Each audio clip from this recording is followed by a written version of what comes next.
جرمنی سے ایک احمدی دوست نے بھجوایا ہے. وہ لکھتے ہیں کہ حضور نے رمضان المبارک کے درس القرآن میں ایک موقع پہ فرمایا تھا کہ صرف تفریح کے لیے جانوروں کا شکار کرنا ظلم میں شامل ہے. نہیں، میں نے کہا.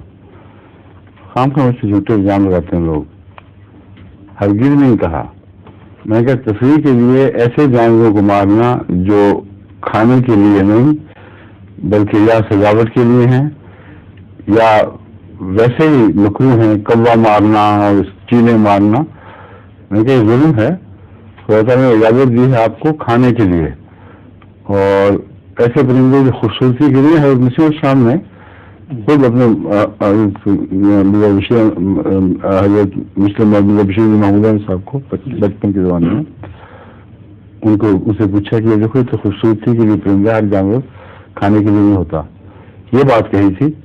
اگر سارے اسی طرح سمجھتے ہیں میری باتیں کر رہے ہم کرے سمجھے.